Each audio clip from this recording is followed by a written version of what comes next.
you have to start thinking about like, how can this actually bring out something new in me? Like, how could this bring out my best? What would a new and better way of doing this look like?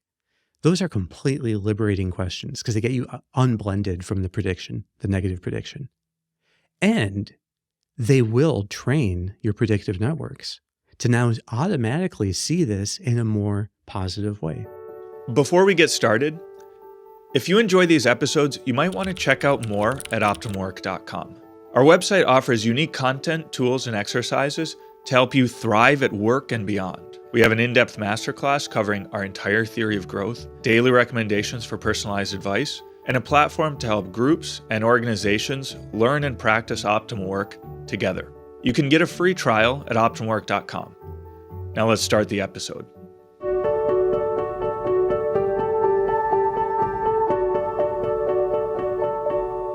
Hey, this is Sharif here with another episode of the Optimal Work podcast, joined by Dr. Kevin Majors. Kevin, good to be back here with you again. Hey, Sharif, thanks for having me back. Yeah, Kevin, it's great to be here with you again. So at the end of last episode, we talked a little bit, or the whole episode was on IFS, and I asked you the question towards the end because Optimal Work is about CBT, cognitive behavioral therapy, that IFS seems to be very cognitive focused. So I asked you about, what's the behavioral dimension of IFS, if any, or how it relates to what we do in Optimal Work, helping people improve their actions, their behaviors. We didn't have enough time to fully discuss that. So I thought we could dive a little bit more into that this episode.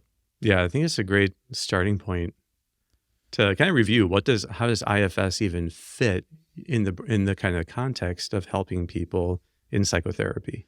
And then I think we can also explore a little bit how IFS relates to our model of anxiety, because that's kind of really, really key here in understanding, the vicious cycles people might fall into, or the good behaviors people can adopt to start building virtuous cycles. Yeah, that's right.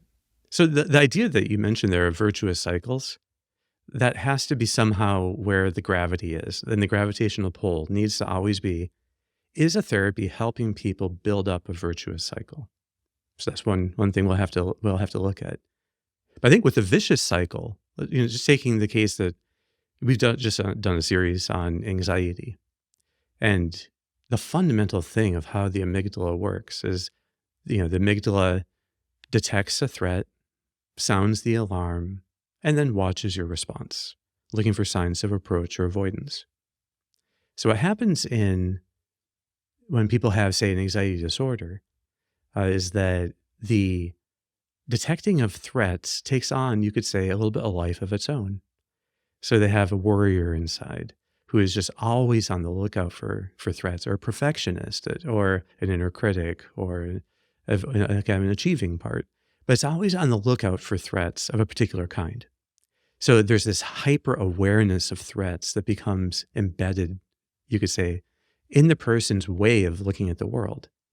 So, and that's very important. So you could talk about these proactive protectors that people have, like the worrier, the scrupulous part, as simply a way of continually monitoring for threats. So that fits with really the first thing the amygdala does, detect threats. And then the second thing the amygdala does, sounding the alarm, well, that corresponds then to the actual emotion that gets triggered. So when people are worrying, well, they're worrying to escape anxiety, but it ends up triggering anxiety. When people have obsessions or perfectionism, it ends up triggering anxiety. That's the alarm, the second step. And that's what IFS calls the exile. And then the presence of that is what swings the firefighter into action. So there's some way then of escaping this activation. So it could be by drinking. It could be by taking Xanax. It could be by isolating oneself and avoiding people or challenges. So you have these escape strategies, right? And so that corresponds to the watching the response for signs of escape. So the three kinds of parts that people have: a part that's on the lookout, a part that is the anxiety itself or the emotion itself, and then the part that's the escaper to respond. That's just built in to how the amygdala works. And that is the nature of a vicious cycle. Because if you keep escaping something, it just confirms for the parts that are on the lookout that this is a real threat. and then they're more likely to sound the alarm. So people can get caught in this entire vicious cycle where a negative view of the challenge leads to a negative emotion experienced as negative, which leads to this kind of negative escape strategies, which can feel like a trance, what I call the negative trance, where they just feel like there's a tunnel vision. They just have to do it until it's gone. And then they get stuck.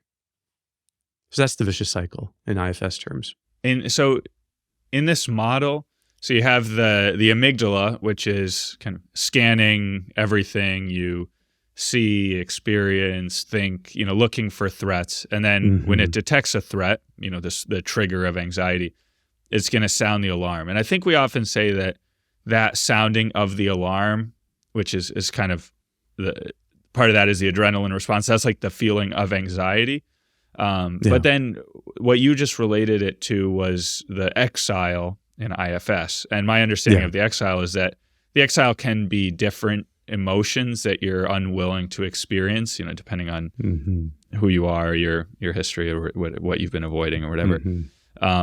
But that the feeling of anxiety is rather consistent across people. So I'm wondering how you, or actually, is that a wrong assumption? Are there kind of different flavors of anxiety depending on the exile that's kind of, been exiled or that you're unwilling to experience?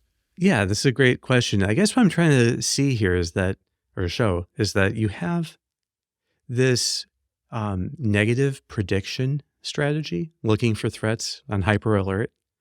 You have then the experienced negative emotion of whatever kind. And then you have the negative escape strategy. So this is all the result of being caught in this negative model. And IFS talks about being blended or unblended. So when you're unblended, you're in reality. But when you're blended, you just see things stuck in these viewpoints of you're the worrier and then feeling the anxiety and struggling with that, or feeling the desperate need to escape it. Especially, it's desperate if you can't really escape it. All of that is actually imaginary. That is all the result of modeling that the brain does for threats. So these parts in IFS are not real. Like they're implicit strategies that have been learned over time and are now called upon. IFS is a very clever, quasi-hypnotic way of dialoguing and dealing with them. And that can be extremely freeing for people. But what you're really helping them to directly deal with are these overused strategies based on the negative model of a particular challenge. So everything in IFS, or everything you could say that a part has an agenda in a way. The warrior in you, its agenda is to somehow get to peace and certainty. And so it's totally unwilling to feel anxious. But that unwillingness to feel the anxiety is what drives its worry.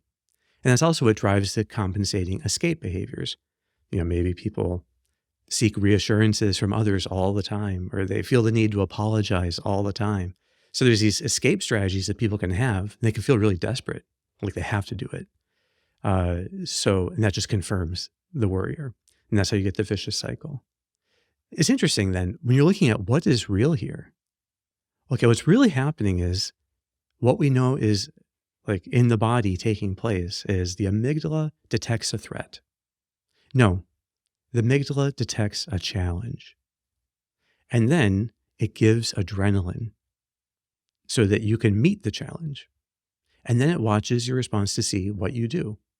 And if you use it for the fight or flight response, then it's going to increase the sense that that's a challenge in the future because you fought it or fled it. So the amygdala doesn't have any modeling really involved. It doesn't have a kind of negative or positive casting, you could say.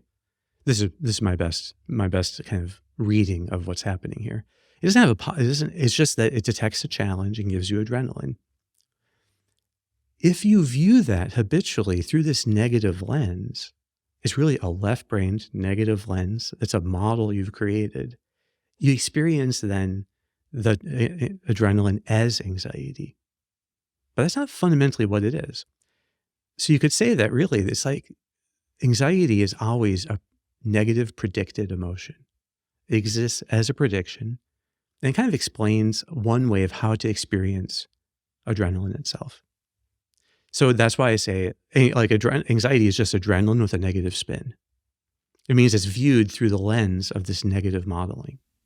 So if the amygdala is just detecting a challenge and giving you adrenaline to meet that challenge, what's the sense in which it actually needs to be retrained? Like, isn't that's just a good process? So to give you the right amount of adrenaline. So when you have a panic attack, that's probably more adrenaline than you need for whatever the actual challenge is. So you can have these glitches that occur where now you're getting, or you're getting chronic activation of your sympathetic nervous system. Which remember that these proactive protectors that are always on the lookout for threats, the more we're blended with them, the more we're confirming their worries by kind of believing it as being somehow like not questioning the model. So the more you're doing that, the more your whole threat system is then chronically activated because now you're in this threat mode. Threat mode is a state of chronic sympathetic activation caused by this overactive detecting of threats. So, and then you have chronically high cortisol.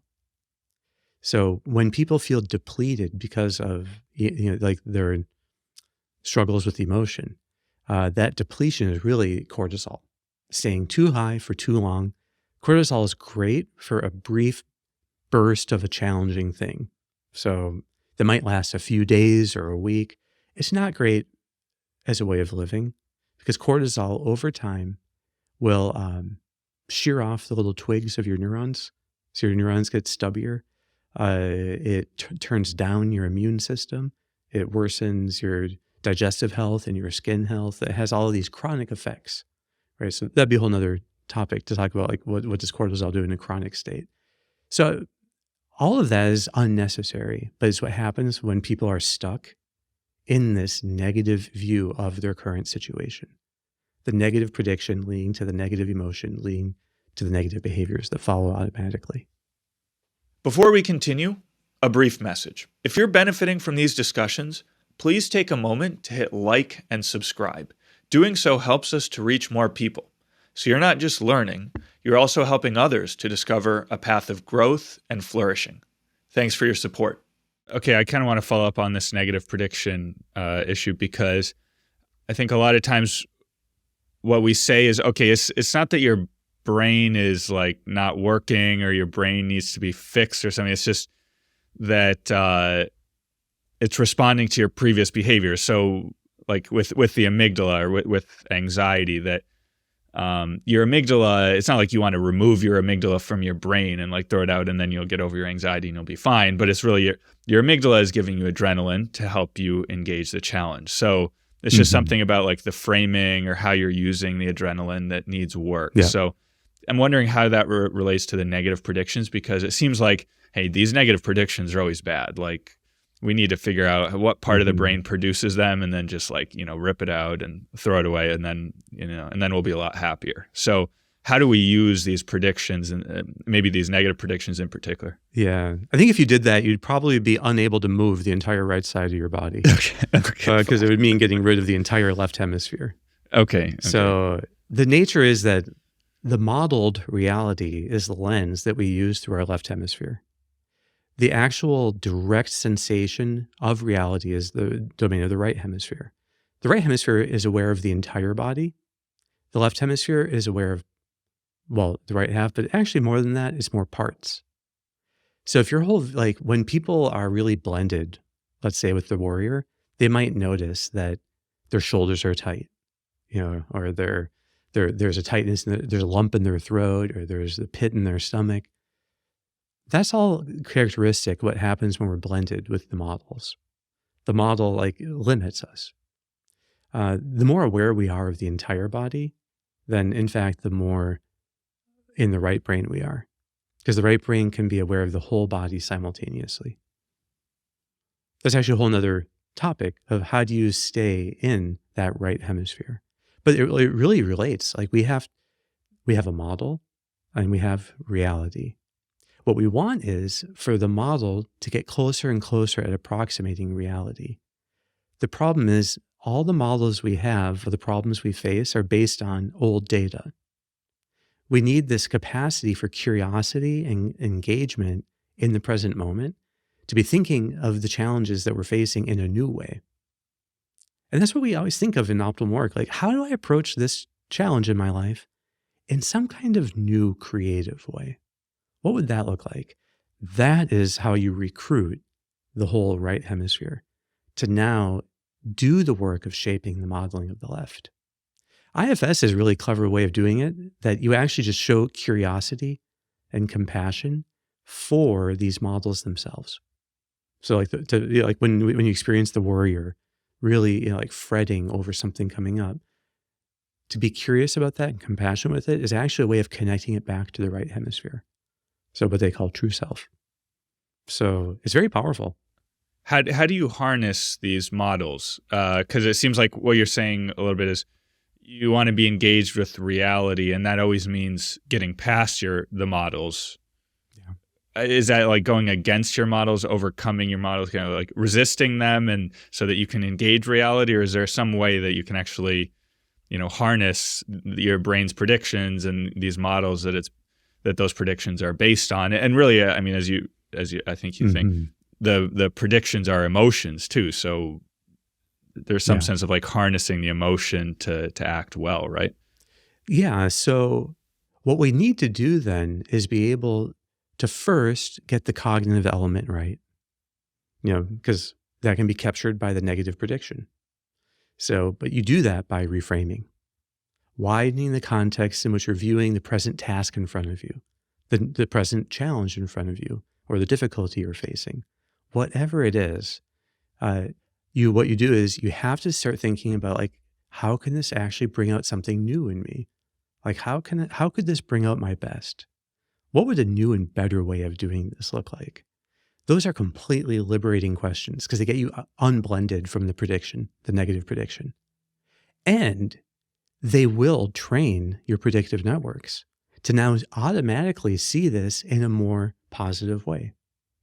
So you want the modeling to be working, because when the model works perfectly, you will go into flow the moment you engage that challenge, because you'll be able to give it your entire attention.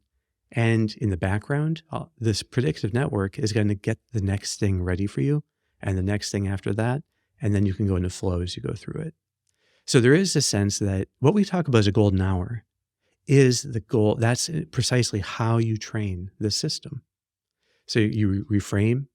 Mindfulness lets you engage with the energy directly, unlike just seeing it through the lens as anxiety, let's say, or shame. What you experience instead is just the energy of the adrenaline, allowing you to better engage this task right now. So that's so crucial, right? That you learn how to let go of the unwillingness you might have to experience a certain emotion, and instead purely experience the readiness for work that's underlying it. The readiness for work, the readiness for love, the readiness for even play. That readiness for real life, real people, real bonds, real ideals, all of those things are entirely right-brained, right? And so that's what we're allowed to do when we can experience what had been experienced as negative emotion like anxiety in this new way without judging it as bad. Let go of the unwillingness. And that also means then letting go of escape strategies, which would only confirm the negative predictions, creating a vicious cycle, self-fulfilling prophecies, and instead then chart out the course for engaging this step by step in advance if you can, finding your way to really embrace the quality challenge step by step. So that's what actually makes it real. Reframing and mindfulness can take place in advance, but the challenge is really step by step proceeding through it to grow with it.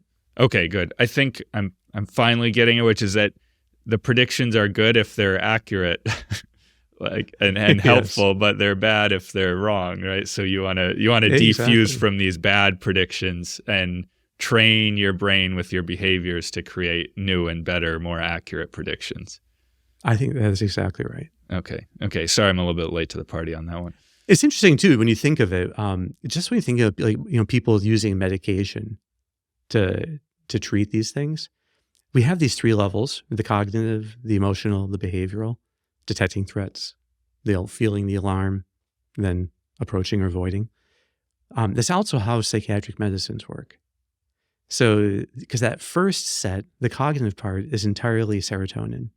This is our best guess right now. So when you give serotonin reuptake inhibitors, what you're actually doing is affecting those proactive protectors, that are on the lookout for threats, to let them not be so much on the lookout. So that whole network, that whole like negative modeling relaxes a bit. And that's why sometimes that's all people need. Once you relax that whole predictive network, you release it from its negative processing bias, where it just automatically saw challenges as threats, and now it can more easily engage these. Well, that's the benefit of an SSRI. So those are very typically used. I think that reframing does the work of an SSRI. And it's better because it's something you can learn to flexibly deploy as needed. And then you have medicines that just knock out the alarm. Valium, Xanax, alcohol. So probably marijuana to some extent. These are things that just directly calm the sounding of the alarm and put it back into arresting your amygdala, kind of forcibly into a resting state. I think those are always bad strategies. So I think that the alarm is not the problem, right? It's part of the vicious cycle, but it's not that it's working improperly. And then finally, you have the escape strategies where people get this tunnel vision, and that's where naltrexone works, and probably other blockers like what opioid blockers would do the same, but I've never seen those used, where you can actually help people just prevent the tunnel vision. You can give medicines to just stop the negative trance. And that allows people then to be able to more willingly feel the alarm sounding. But still, that doesn't really do a whole lot more than just like building up a habit of mindfulness does. So I think the reframing, mindfulness, quality challenges are actually, they are the best medicine. And they do it not by treating these things as if they're broken, but just by retraining them so that they actually help you to work better and to have better bonds with people, better connection with people. Kevin, I've one kind of last question for you, which is, okay, so we've been talking about anxiety and relating it to IFS, and then also talking about your brain's models and the negative predictions and how that all fits in. One thing that you've always said about anxiety, which I found interesting, is that like people with anxiety are ready for like a major flip.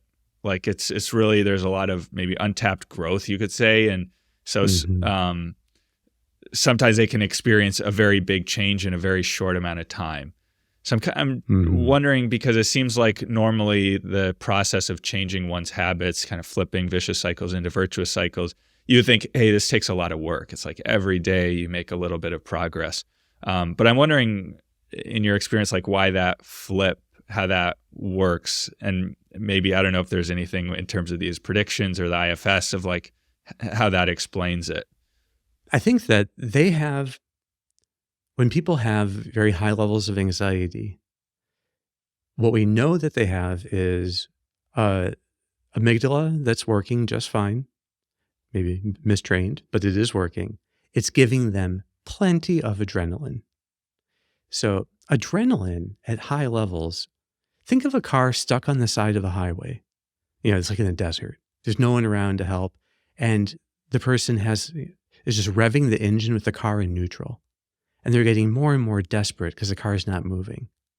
So, and they keep revving the engine higher and higher and higher and higher. So what you can do is, once people learn that, wait, this revving of the engine is not the problem, right? It could be the entire solution. All you need to do is put the car in drive. Once you put the car in drive, now it can do work. It can actually, and then it will drive the work forward. And then you could be zooming on the highway again. So the fact that the car's engine was able to rev so much is just a sign that, yeah, this car is ready for work, but it has to be in drive. And anxiety, when people are suffering from high anxiety, is the engine revving in neutral. You need a stretch goal, some kind of quality goal that transcends yourself. Ideally, that's the highest way, where you could see that only with the help that adrenaline is giving you can you really stretch yourself in this way. And once you have that, you can feel the flip, where now it just helps you. So if, say, like concert. Let me use, like, say a tenor is, has this aria where he has to hit this super high note and sustain it. Well, once he has learned to channel the adrenaline in such a way that it just helps him hit that high note, well, after that, he's not going to be concerned at all about how high his adrenaline is getting leading up to it. He just knows it's on board and it's ready. And so I think it's the problem isn't the adrenaline. The problem is it needed a destination, a stretch goal, a purpose, a telos. It needed that. And with that now, it cause this huge flip and people make huge progress in life. Mm-hmm. Great. Well, hey, Kevin, that's all I got for you today.